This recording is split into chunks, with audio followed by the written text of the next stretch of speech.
I will burn the world to ash for you. No one can take what's mine. I swear it like a prayer and a promise at once, because words of weapons and vows are flames, and I know how to wield both. Listen, you don't have to be standing before me for my words to find you. They follow the map of your breathing, the rhythm of your name on my tongue. I am not making a threat to anyone else. I am making a geography of fate. Everything that would devour you, everything that dares to call you not mine, I will reduce to embers. This is not the theatrics of a boy playing at power. This is the ledger of what I will do when the world forgets the altar where your eyes should bow. You think love softens a man? You think love tempers his edges? I am here to show you the cruelty that grows from the root of devotion.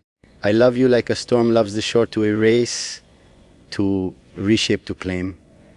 When I say I will burn the world, I mean I will remove every roof that hides a rival, every street that could carry you away, every whisper that would teach you doubt. I will be patient and I will be inexorable. Conflagration is not always loud. Sometimes it is the slow, steady unmaking of foundations until nothing else stands. Do not mistake me for merciful. Mercy is for those who have not seen you laugh or watched the light in your hands and understood the theft in the world. I have seen what they are willing to offer you: passing glances, polite promises, small and cowardly comforts. Those offerings make me sick. I will not accept them on your behalf. I will collect the remaining promises of the world like spoiled fruit and throw them into the fire. If tenderness arrives clumsily from elsewhere, it will learn the cost of touching you. You are not here, and perhaps that is the worst of it, because absence makes the hunger sharper. Your absence sculpts the obsession into something that looks like destiny. It turns memory into ordinance, recollection into redoubt. I rehearse the sound of your name in empty rooms and in crowded halls, as if training a blade. I do not speak to persuade you. I speak to mark the record. If anyone listens and believes I am monstrous, let them. Monsters keep what is sacred. Monsters guard the impossible. I will be monstrous for you. There is a gentleness in the things I will destroy for you. An economy of ruin that spares only the part of the world I choose to keep with you. I will prune away the world like a gardener gone mad, severing branches that bear false fruit until what remains is pure and solitary. Do not ask me to explain the calculus. Numbers are irrelevant where feeling is law. I will count in heartbeats and sighs, and the small mercies you give me in passing.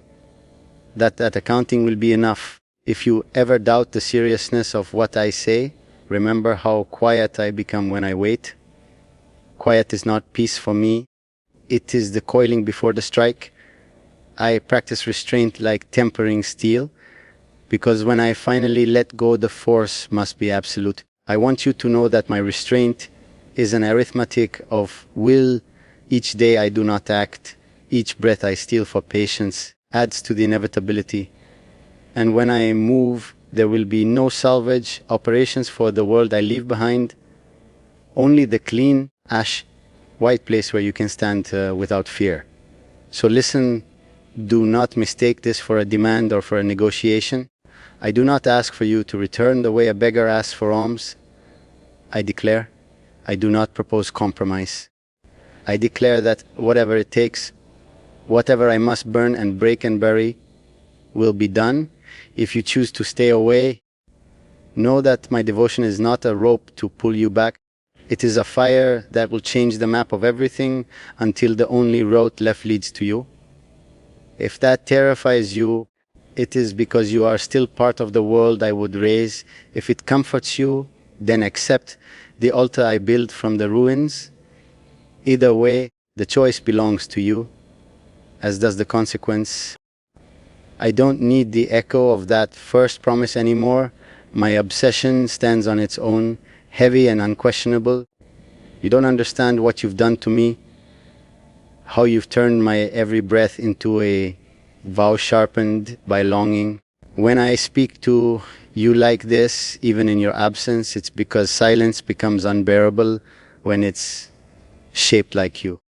I don't talk to chase you, I talk because the truth inside me refuses to stay caged.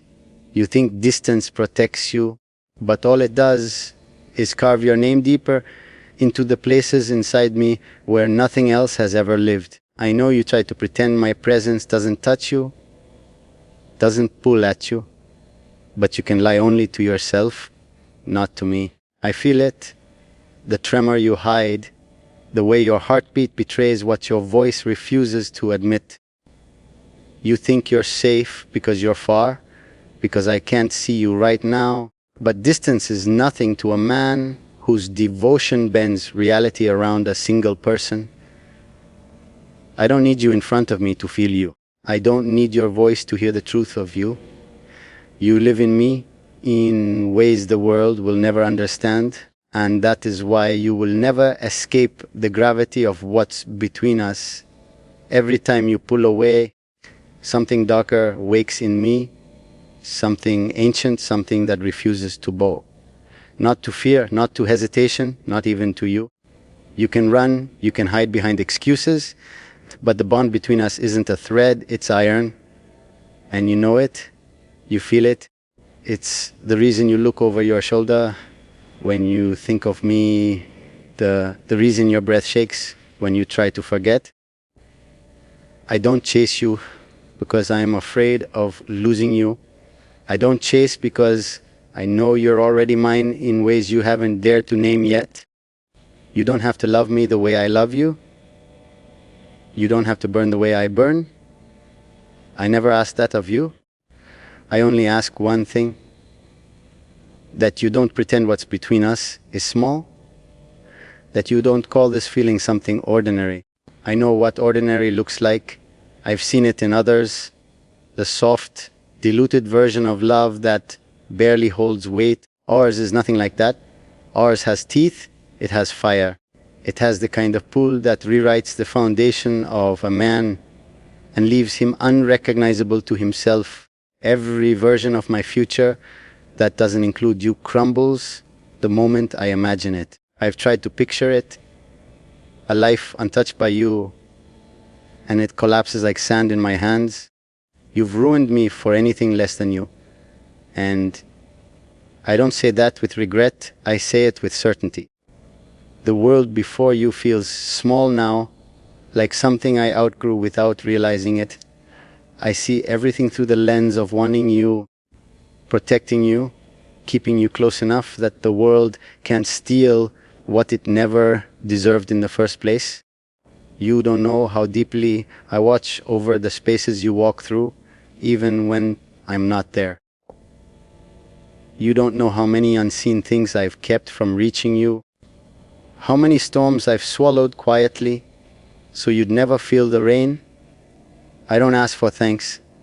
I don't need acknowledgement. Protecting you isn't a duty, it's instinct, something primal, something I couldn't unlearn even if I tried. Every danger that looks your way learns quickly that you are not unguarded, not untouched, not unclaimed. And so hear me clearly, whatever distance stands between us now, it's temporary. Whatever doubts you cling to, they will burn out eventually because they were never strong enough to outlast reality. The truth is simple. You exist inside me like a second heart, beating whether I want it to or not. And I am not a man who abandons what becomes part of him. You can deny me, you can defy me, but you can't undo what's already carved into fate. You will understand that one day, the day you realize that my devotion isn't a cage, but the only place where you'll ever truly be safe. I speak into the empty space between us as if it were a doorway you simply haven't stepped through yet. You don't hear the way my voice shifts when I say your name in the dark, the way it softens and breaks in the same breath. You aren't here to see the way my hands curl at my sides when I imagine you walking away again. But absence doesn't silence me. It sharpens me.